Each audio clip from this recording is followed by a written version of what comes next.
once we record, whoever is not here can come see it at another time. Okay. Firstly, welcome to old and new friends, and I'm glad you can join us. Before we begin, I'd like to dedicate this shir Le'ilui Nishmas HaRav Yecheskel Tzvi Moshe Halevi, Rabbi Chuck Mizels, a Rebbe to Naomi and me, as well as a chaver with whom I learned the chavrusa, and I actually was stupid enough to attempt to fill his unfillable shuls in giving his Shabbos year when he went to Eretz Yisrael for 6 weeks at a time. If you knew him, you would know what I mean in saying he was a singular anav and a tzaddik, Talmud Chacham, Rebbe, the most scrupulously perfect Baal Koreh anyone has ever heard. He wrote on the halach of Kriyas HaTorah for the Baal Koreh with haskamas from the major poskim of our generation. He himself is worthy of an entire shir. But all I want to do is acknowledge the void this unassuming Gadol has left. Yehi Zichro Baruch. Amen. And I would like to say that we're learning for Refuah Shlema for Rina Miriam Bas Tova. Right. Okay. And as a second introduction, before this 9 pasuk parak, 9 psukim prakim are usually the ones that make us go overtime. Morav Rabosai. The Gemara in Psachim 87a makes a startling statement. Devar Hashem hayoy el Hoshea b'nei Uzio Yosam Achaz Yechizkiah Melch Yehuda. B'perek echad nisnabu arba neviim, the Gadol Shekulan Hoshea. So it's saying that in one period of time, 4 neviim were extant and doing a thing. Now, to grasp the magnitude of this statement, we need to know who the other 3 neviim were. Now, Amar Rabbi Yochanan, Techila la'arba neviim shenisnabu yosa perek, the Eluhain, Hosea, Yeshaya, Amos, Umicha. Hosea, who we're tackling now, Yeshaya, Amos, and Micha. To which I say, really? You're going to tell me Hosea was greater than Yeshaya? Now, that statement should really get your attention. First, a bit of history to contextualize the setting. Hosea prophesied sometime in the mid-8th century BCE. Given the kings mentioned in the first pasuk of Hosea, Hosea would have prophesied for approximately 60 years. That's quite a run. Hosea is unique, that is the only one of the recorded Nevi'im to come from the 10 tribes, or Yisrael, to whom his prophecy is addressed. However, his work references the kings of Yehuda, which help us in dating, and is therefore most likely to have been written in the territory of Yehuda, following the northern kingdom capital Shomron, 721 to 722 BCE. This means that Hosea's warnings to Yisrael were also intended as a warning to Yehuda. While Yehuda continued to dwell in the land under Chizkiah, who was a Baal Teshuva, Yisrael was eventually taken to captivity by the Babylonian Empire in 586 BCE, 136 years after the demise of the northern kingdom. This exile, while leaving a remnant of Yehuda in the land, nonetheless meant the totality of the golus of the entire nation, all 12 Shvatim. The first parak in Hosea, as we said again, a mere 9 psukim, is strange. But relating it to some of the commands given to Yecheskel, not any more bizarre. Without a preamble introduction, we're told in Pasuk Beis, Techilas diber Hashem ba'Hosea, v'yomer Hashem ba'Hosea, lech, kach lecha eshas zinunim, v'yaldei zinunim, ki zona tizneh ha'aretz me'acharei Hashem.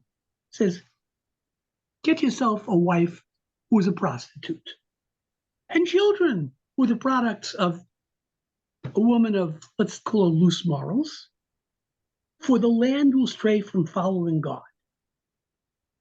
Now, Abarbanel wastes no time with this first question. Hashe'elah harishonah. Ma inyan omro kach lecha eshes zinunim yaldei zinunim. Says kevan she'acharei nisu'eha lo zonsa tachtav kisherim hayu habanim asher tolid me hanavi v'lo b'nei zinunim hema. Abarbanel is asking, true, he's commanded to take a wife with a history of immorality, and we see in Pasuk 3 he does just that.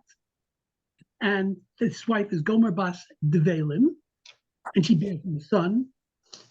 But says here Abarbanel, after she married him, she was no longer unfaithful. So how do we call this son and his sibling children of immorality? Abarbanel answers the question easily by saying these are children that predated the marriage. Okay.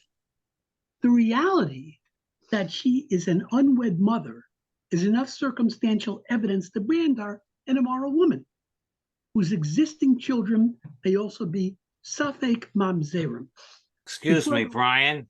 Yes. Excuse me. Where is there even a Havamina that they weren't existing children already? Or where's in Abarbanel? You just gave us a lecture last time.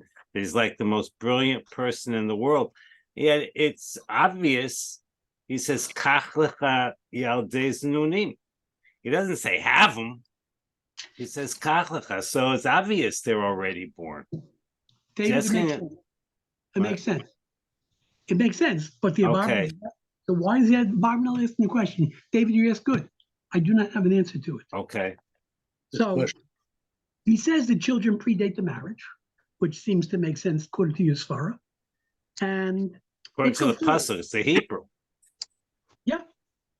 The rest of the Perek goes on to have, by the way, I wanted to tell you just before I forget, the Sfarim that would be important to have are the Art Scroll Mikros Gedolos on Trei Asar and the Art Scroll Mikros Gedolos in English on Trei Asar.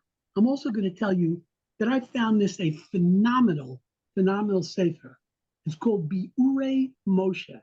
If your Hebrew is at all adequate, I'm not saying Hebrew like Steinsaltz Hebrew, I'm saying adequate, he gives a fantastic running commentary, almost like what Art Scroll should be like, or what Steinsaltz used to be like in the original Steinsaltz Hebrew Gemaras. It's called Bi'urei Moshe. It's an excellent sefer. Who wrote it?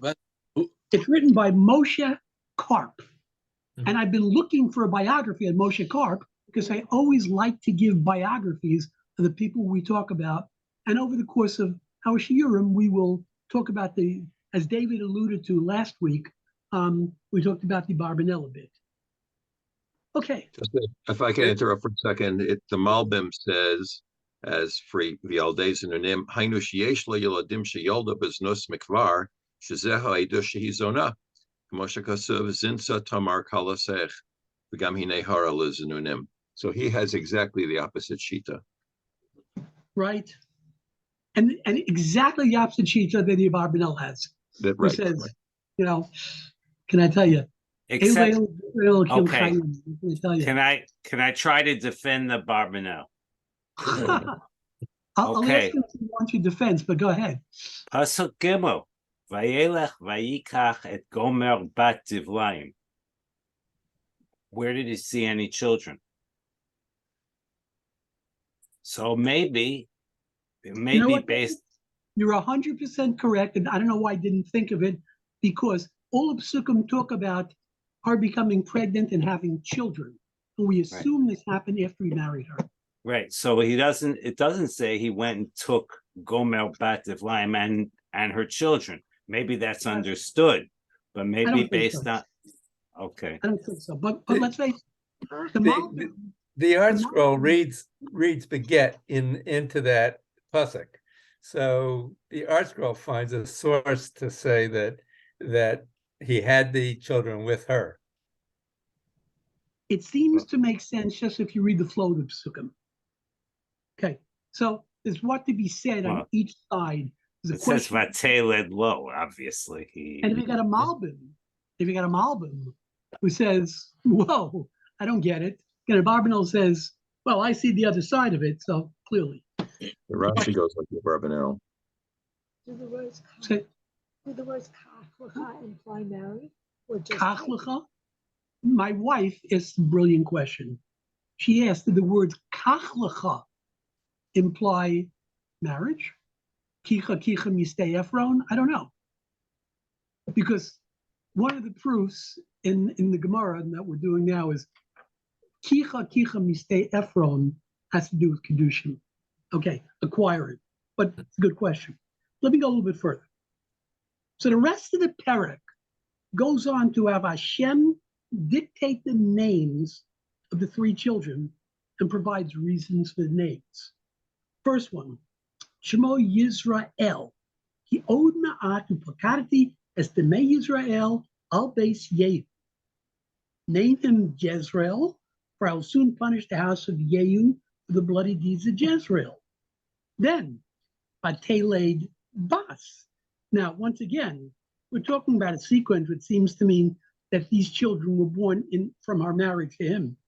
Bateled Bas, Vayomer lo, Kroshma lo Ruchama.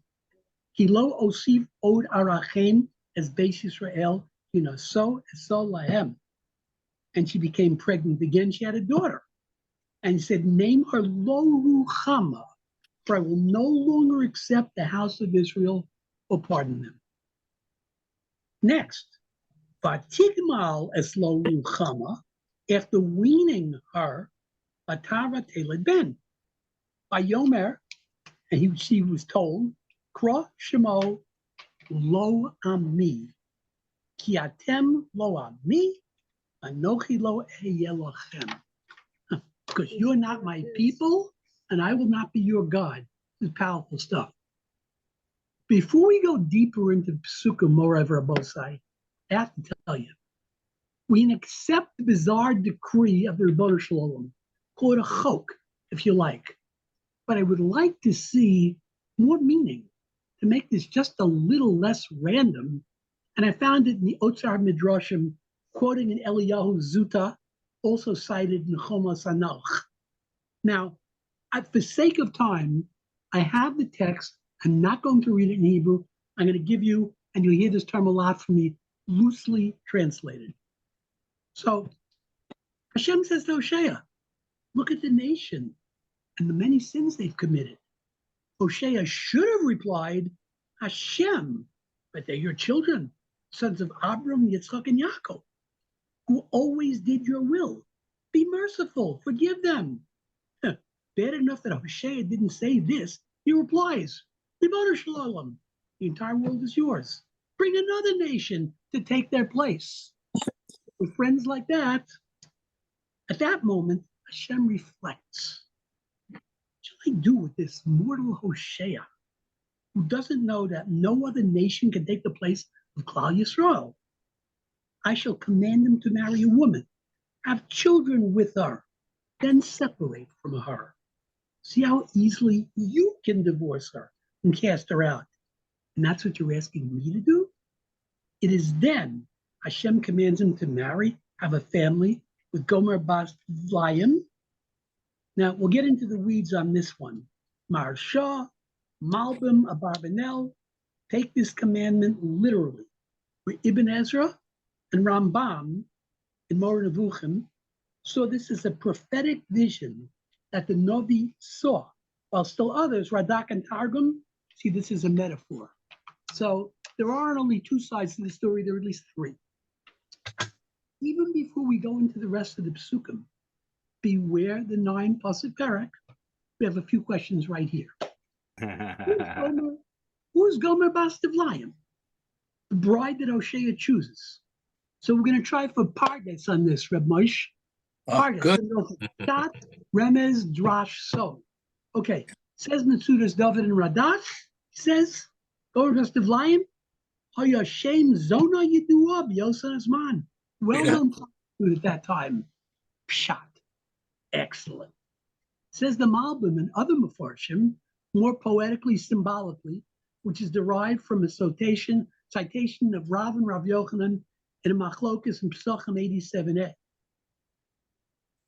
Perish Chazal, Shnikres Cain, Al Shakol, Gomrim Ba Vidoshim Ba Kidvei. She's called such. He says, because everyone finished with her, meaning had their lustful way with her, and threshed her like a pressed fig cake. Based on a pasuk in Yirmiyah, Hareini Hashem v'hinei shnei duda'ei se'enim mu'adim l'fnei heichal Hashem. That's Yirmiyah Chaf Dalet Aleph. God showed me 2 baskets of figs placed in front of the temple of God, where the Navi post-Churban is shown 2 baskets of figs, one excellent, one unfit for human consumption. It seems the fig rots immediately after ripening, unless it is dried and pressed into a fig wheel or cake, a devela, which can be preserved. Our progenitors were like the figs that had dried in the sun in order to be preserved. But Gomer Bas Divlayim ripened and rotted without being preserved. Rav explains that our name Bat Divlayim refers to 2 instances of bad reputation. The plural, Divlayim, is the plural of Diba. The first is her reputation as an immoral woman. The second, that she was the daughter of a woman with a bad reputation. Now, Shmuel's reason for her name, Bat Divlayim, was that she was as sweet in everyone's mouth as a fig cake. I call that a drash. Further in the Gemara, we get historical context. Davar Acher. Gomer Amar Rabbi Yehuda, Shebikshu Legamer Mamonon Shel Yisrael. This is still the Gemara Mesachim 87a. Mamonim Shel Yisrael Biyameha. Rav Yochanan Amar Bozazu v'Gomru. Shenemar Ki Ibdam Melech Aram V'Yasimein Ka'afar Ladush. So the name can be understood as deriving from the root gamar, to finish. It alludes to the fact that the Gentiles sought to finish the money of the Jewish people in their days. Rav Yochanan said they didn't just seek to do this, they were successful. They plundered and finished it, as it is stated, for the king of Aram destroyed them and made them like the dust in threshing. And that comes from Melachim Bet, Yud Gimel Zayin. That would be Remez. So you got Pshat, Drash, Remez. Now we're up to Sod, the fun part of all this. The Sod, we turn to a master of Kabbalah. Ramad Vali, Rav Moshe David Vali, was a Talmud Chavar of the Ramchal, Rav Moshe Chaim Luzzatto. I was introduced to Ramad Vali by Rav Eitan Feiner, Shlita, who probably understands every word he wrote, where I get about 1 sentence every 10 pages. Nonetheless, we've been using his Kabbalistic parish for about 10 years or so. But who is he and why do we care? Moshe David Vali was an Italian Jewish rabbi and doctor, born and died in Padua, 1697 to 1777. Nice long life for those days. He was first the teacher, then the colleague of the Ramchal. Without going completely nuts, the Ramchal is the author of both Mesilas Yesharim and Derech Hashem, among a list of 43 svarim attributed to him. None other than the Vilna Gaon praised his work. He was notable as a mystic, poet, Kabbalist. So Ramad Vali was sometimes the master, sometimes the Talmud. Between 1721 and 1767, he wrote 8 large volumes in Hebrew, the greater part of them consisting of a commentary on the entire Tanakh, and I buy it volume by volume. It's amazing. Writes Ramad Vali, V'yikach es Gomer bat Divlayim, hinei kvar peirashti lamala, shezosa isha shelokach hanavi, says the name he took, Gomer bat Divlayim. I already explained earlier that this woman that he took as a wife, he sowed hashivcha bisha. I'll explain that. Klipas noga, shahaya mutal alav l'takenasa, ba'tikun shela ulahotzi mimena Kol hanitzot hatovot shebila'ah min hakadusha lachziram el hakadusha atzma. Now, I say loosely translated a lot. In general, it means I've condensed the longer tense. What text into a more approachable translation. When it comes to Ramad Vali, it means I'm doing my best with the lexicon of Kabbalah, a vocabulary that is way above my pay grade. The reason I chose this will become obvious. Says Ramad Vali, as I already explained, the woman whom the Navi took for his own, the embodiment of the Shivcha Bisha, the bad maid servant, who is the Klipa of Noga that was incumbent upon him to repair. I will explain Klipa of Noga. A very short primer in Kabbalah. The ultimate goal on earth is to collect all the sparks of the divine light, mitzotzot, from creation that was scattered. I believe that they were scattered before the first Shabbos of creation. And any of the Magid Yeshir who know better will tell me. Am I right about this, Ira? You are. You are. Okay, thank you. So when we and all the generations before and after us complete our task to reassemble, collect that light, we usher in the age of the Mashiach. Klipat Noga is the property of the light sparks in which good and evil are mixed. When Noga receives the light in its good part, it also shines in the bad part. Klipot are impure forces, and the tikkun for Gomer bat Ivlayim is for Hosea to remove from her all the sparks of goodness that she absorbed from Kedusha and return them to Kedusha itself. Listen to this for a second. Brother, that's sewed. Listen to this. His job was not to make her better. His job was to take all the goodness out of her and put the goodness back where it rightfully belongs. To me, that's a little mind-blowing, but that's what it says. I got another question. Look at Pasuk Dalet. Yeah, by the way, one point, last point. This framework is a pretty common perspective on Kabbalah. For example, Shlomo Melech married all these princesses. It was the same idea.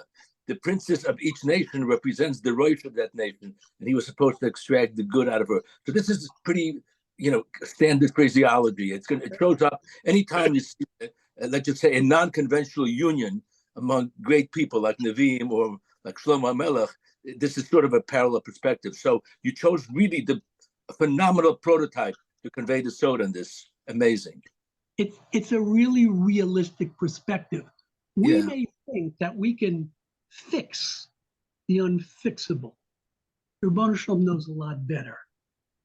Take the good out of it, Rimon motzasi, tocho achalti, pipaso zarakti. Right, Rameir, right. I got the fruit.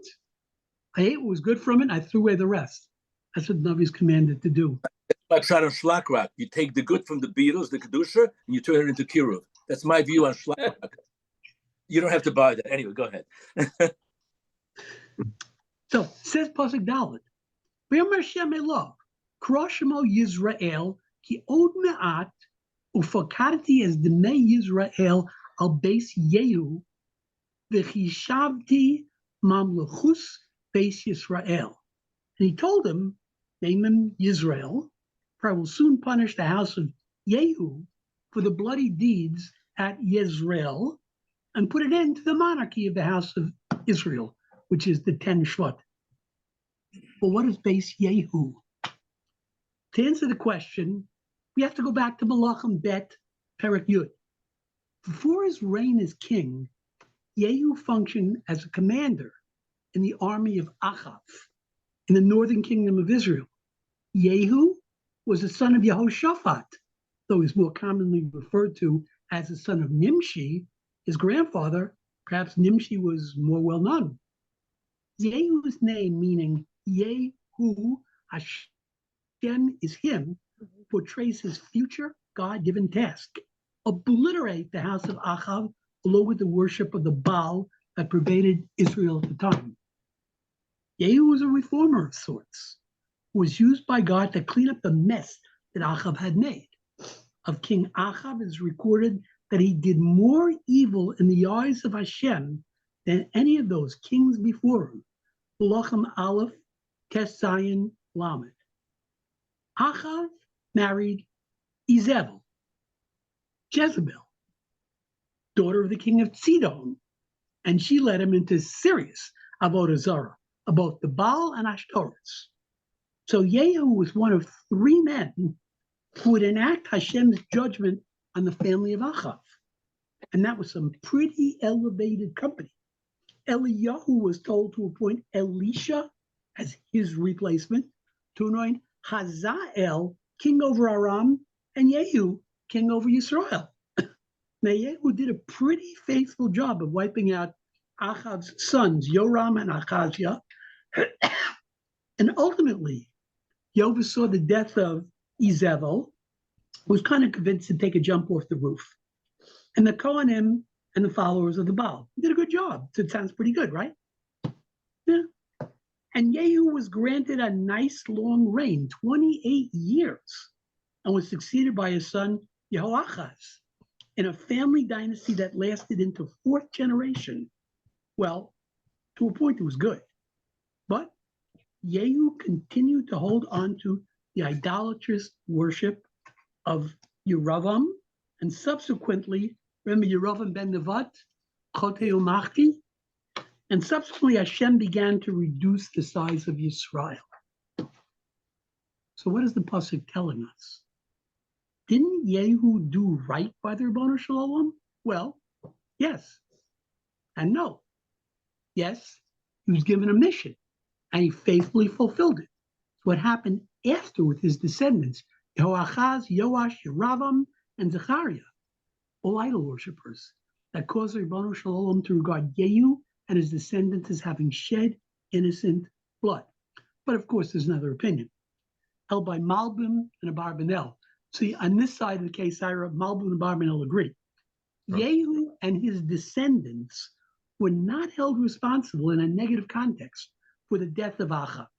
Rather, the Yisrael Valley is mentioned because following Achav's defeat there, the term the blood of Jezreel becomes synonymous with divine retribution.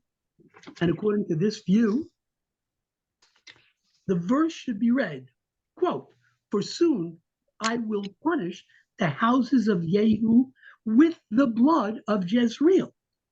This reading is suggested in the Living Nach. If we look at the Pesukim, what strikes you most? To me, the names. Israel, Lo Ami, Lo Ruchama. In the same vein as the names we are told, Batar Od Vateled Bas. The word Batar Od, again, seems superfluous. So that's readily answered in that sefer I mentioned to you, Be'urei Moshe. She again becomes pregnant, refers to the point that our nation continues to sin. Why in Pasuk Hey are we told, V'haya bayom hahu, v'shavarti es keshes Yisrael, be'emek Yisrael. I will break the bow of Israel in the valley of Jezreel. Well, in Pasuk Zayin, we are told, this base Yehuda Arachem, Oshatim Hashem Elokehem.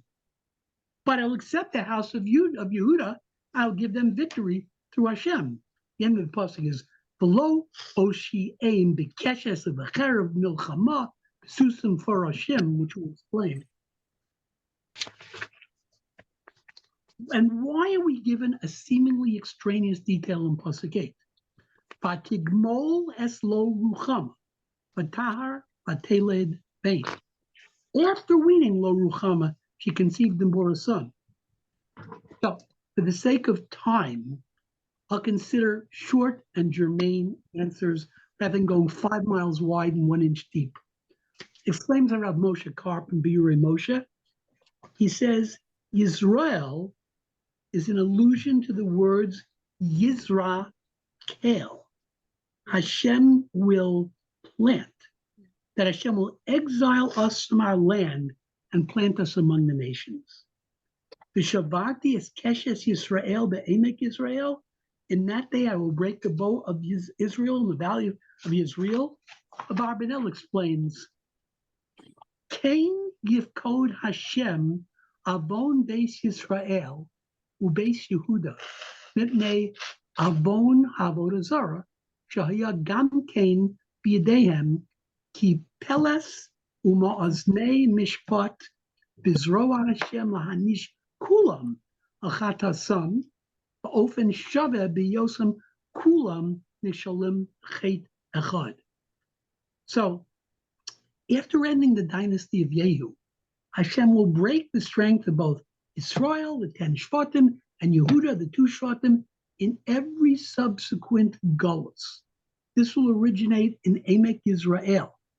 In the same measure that the sins of the wicked king Achav relating to idolatry that he committed in this place, the similar sins of the house of Yehu, the house of Yisrael, and the house of Yehuda, all their idolatry will be brought on trial. The judgment for this grave sin will be equal because they all failed in the same sin. Vatikmol es lo ruchama. This means that Hashem's patience has reached its limit. He will no longer extend his mercy. Malbim sees significance in this child being female. Bateled bat says the next kings were weak. And with no disrespect meant to the hush of women who are learning with us, the female sex is portrayed as weaker, but more so, note that it doesn't say Bateled lo bat. A daughter was born to him because he wasn't certain if he was the father. That's the mashal. But the nimshal is in these generations, the number of righteous men diminished greatly, and everyone's pulled into the temptations of idolatry. How about the name Lo Ami? Malbim says it means. Wait a second. So the daughter was not necessarily his, and then the son was also not necessarily his. It says Vateled, didn't say Vateled Lo. That makes it suspect. So the first one was his, and then the other two, who knows? And They didn't have. who knows? It's possible that she was his, but he didn't know for sure. Which means Same thing with the next boy, though. We Right? don't know for sure. We don't know for sure. But then again, we do have the original words of the Abarbanel, who said we have no evidence that she strayed when she was married, but apparently there is a chashash. So Rambam Malbim says on that last pasuk that we mentioned, he says, Lo Ami, says, you're not my biological son. And likewise, your mother is not my wife. Powerful. And the second half of the pasuk, Ki atem lo ami v'anochi lo ehiyelachem. For you're not my people, I will not be your God. Metzudas David explains, Ki atem lo ami, einchem charedim al dvarai, lasosam kederach ha'ama charedim al divrei malkam. You don't tremble before my commands the way a nation trembles on every word of the flesh and blood king's decrees. You don't tremble. And finally, the endlessly fascinating pasuk Zion is Beis Yehuda Arachem Oshatin Hashem Elokehem Below Oshiem Bekeshes Uvecherev Milchama Susim Parashim. But I will accept the house of Judah, and I will give them victory through the eternal, their God. I will not give them victory with bow and sword and battle, by horses and riders. The second half of the pasuk is pretty easy to understand. It underscores the admonition in Devarim, Perek Ches, pasuk Yud Zayin, V'amarta bilvavecha, kochi ba'otzem yodi asoli es hachayil hazeh. You say to yourselves, my own power and the might of my own hand have won this wealth for me. Don't think for a New York minute that you won any victories for your own might, smarts, or the Iron Dome. Explains Rav Steinsaltz, all our victories are miraculous. But why is the house of Yehuda given the victory that the northern kingdom is denied. Says Rashi, because we had righteous kings in Yehuda. Explains Rav Steinsaltz Zal that Yehuda was smaller and still faithful to Hashem. In his harchava, or explanation upon the text, Rav Steinsaltz recounts the story of Melachim Bet Yudtet Lamed Hey, which is also a seminal story in Yeshayahu. This story is repeated a number of times. Said, and I will save them by the Lord their God. Here the prophet foresees the downfall of Sancherib, king of Assyria, during the reign of Chizkiah, king of Yehuda. Although the kings of Assyria had utterly destroyed the kingdom of Yisrael and scattered its people, when Sancherib came to wage war against Yehuda, he suffered a miraculous defeat near Yerushalayim. Anybody remember what that defeat was?